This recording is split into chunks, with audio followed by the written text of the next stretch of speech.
Assalamualaikum warahmatullahi wabarakatuh. Kali ini aku akan membagikan 4 fakta menarik tentang kota Palangkaraya. Yang pertama, Palangkaraya, kota terluas minim penduduk.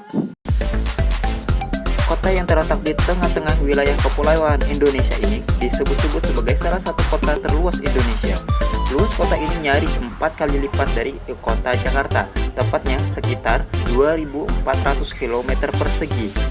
Tak cuma itu, penduduknya pun masih terbilang jarang. Wilayah seluas ini hanya ditempati sekitar 230 ribuan jiwa, dengan rata-rata penduduk 92 jiwa tiap kilometer persegi. Bandingkan dengan Jakarta yang rata-rata penduduknya sudah mencapai 15.000 jiwa per kilometer persegi. Faktor tersebut tentu menjadi salah satu yang paling penting sebagai acuan dalam menjadikan kota ini sebagai calon ibu kota baru.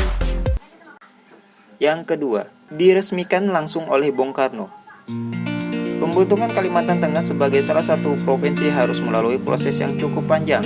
Beruntung, pada tanggal 23 Mei 1957, lewat penguat Undang-Undang Darurat Nomor 10 1957, Kalimantan Tengah resmi diakui sebagai daerah otonom. Tanggal 23 Mei pun kemudian dinobatkan sebagai hari jadi provinsi ini. Hal yang menarik di sini adalah ada campur tangan Soekarno dalam pendirian Palangkaraya, calon ibu kota provinsi Kalimantan Tengah. Peristiwa tersebut terjadi pada tanggal 17 Juli 1957 dengan ditandai peresmian monumen atau tugu ibu di Pahandut. Wajar apabila presiden saat ini, Joko Widodo, berhasrat memindahkan pusat pemerintahan ke kota yang telah diidamkan dan bahkan dibangun oleh sang proklamator tersebut. Yang ketiga, Palangkaraya, kawasan minim pembangunan yang anti gempa. Pembangunan yang masif dan tiada henti di ibu kota saat ini, Jakarta, lambat laun disinyalir akan membawa dampak yang destruktif terhadap kawasan tersebut. Banjir dan gempa adalah hal yang ditakutkan dalam menghambat jalannya roda pemerintahan. Beban yang ditanggung oleh Jakarta sudah tak dapat ditoleransi lagi.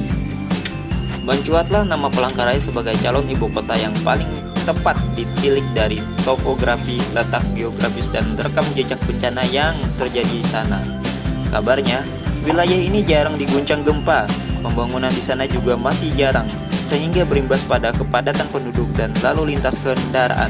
Kendati pun beberapa wilayah di sini masih rawan longsor akibat kontur tanah gambut, namun pemerintah masih akan mengkaji wilayah yang tepat untuk dijadikan markas pemerintahan, yang kemungkinan akan berada di wilayah utara Palangkaraya. Keempat, potensi dan wisata alam yang masih belum banyak digali.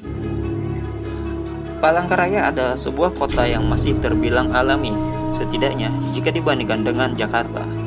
Wilayah ini secara geografis didominasi oleh hutan dan danau. Sektor lain seperti perkebunan, pertanian, perikanan, peternakan, hingga industri juga dapat dimaksimalkan oleh pemerintah pusat. Begitupun dari sektor pariwisata, masih banyak yang belum tahu keindahan alam yang ditawarkan oleh kota ini. Palangkaraya menawarkan berbagai destinasi wisata seperti Sungai Kahayan, di mana para wisatawan nantinya dapat melihat landmark Palangkaraya, Jembatan Kahayan tentunya. Ada juga Tugu Soekarno yang merupakan tempat beliau meresmikan tiang pertama pembangunan kota Palangkaraya, seperti yang telah diceritakan di paragraf atas. Itulah sepelumat fakta menarik dari Palangkaraya, calon ibu kota Indonesia yang akan datang meski belum resmi, karena saat ini Kementerian Bappenas masih mengkaji opsi kota lain selain Palangkaraya.